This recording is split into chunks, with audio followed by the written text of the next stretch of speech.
Life travels. How did L. Ron Hubbard handle the claim that Dianetics was a science? What is the definition of science by L. Ron Hubbard versus the one in the scientific field?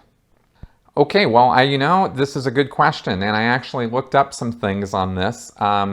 There's dictionaries in Dianetics and Scientology, and Hubbard actually has definitions for the word science, and I looked them up and thought I'd read them to you here. He says that a science is an organized body of knowledge, where, when you look, knowledge will be found. Yeah, that's the sentence. It doesn't have variables in it. So that was in a lecture he gave on Dianetics. He said, a science is an organized body of knowledge, where, when you look, knowledge will be found. Okay, so he also says later, a science is not merely a collection of facts neatly arranged. An essential of a science is that observations give rise to theories, which in turn predict new observations. When the new observations are made, they in turn give rise to better theories, which predict further observations, which is more closely in alignment with what science really is. So Hubbard did have an understanding of the concept of science. His practice of it, though, was lacking. He also said, there's a couple definitions of the word Scientology, which I thought might be of interest. An organized body of scientific research knowledge concerning life sources, and the mind, and includes practices that improve the intelligence, state, and conduct of persons. That was from 1959. He also said, the science of knowing how to know answers. It is a wisdom in the tradition of 10,000 years of search in Asia and Western civilization. It is the science of human affairs, which treats the livingness and beingness of man and demonstrates to him a pathway to greater freedom. And that was in a book called Creation of Human Ability, which was in the early 1950s. So you can see here that Hubbard had some pretty creative ideas about what science was, and he liked to obfuscate the concepts of science with this flowery language about life and life sources and scientific research knowledge.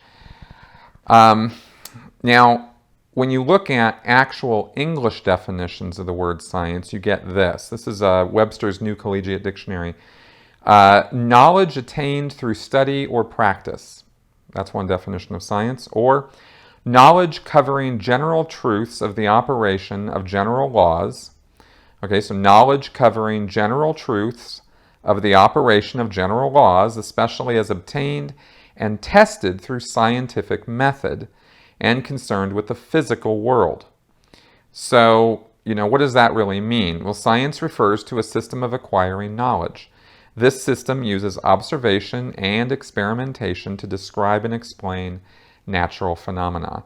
So there was a curve entered into this by Hubbard, right? Because he immediately said that Scientology was a religious philosophy and yet explained it in terms of a science.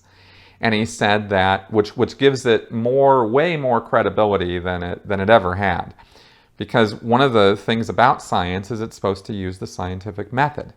And Hubbard the use of scientific method was a foreign concept to Hubbard. He might have understood the words, but he did not know how to sing the tune. He didn't do experimentation. He didn't do observation and evidence gathering and research according to the scientific method. His way of doing research was, I'm observing this, therefore it must be this. And it all happened in his head. And then he would, write some processes out, some auditing procedures, and give it to somebody and say, do this. And then they would do it. And then, there would be a result on one person. Oh, that universal law, absolute truth, because this happened to this one person. This is how it's going to work on everybody. And that was his method of research when he bothered to do any research or experimentation at all. Most of Scientology was just right off the top of his head or ripped off from other people. right? Plagiarism is rife throughout Scientology. So he really just ripped off the word science and scientific procedure and whatnot to give his work an air of credibility that it never deserved and never earned.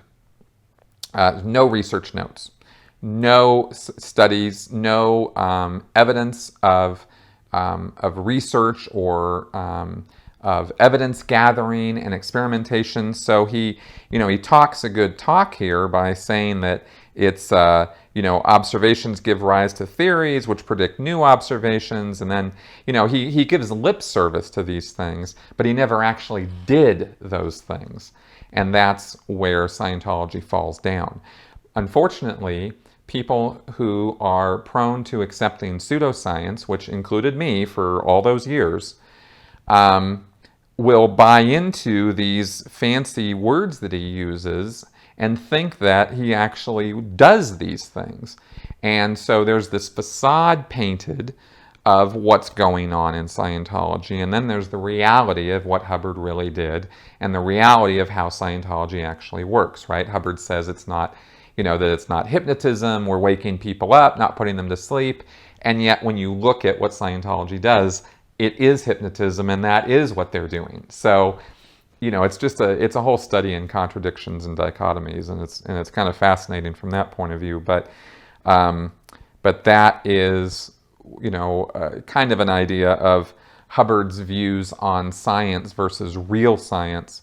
They are totally separate things. They have nothing to do with each other, and so Scientology is not scientific in any sense of, in any real sense of the word.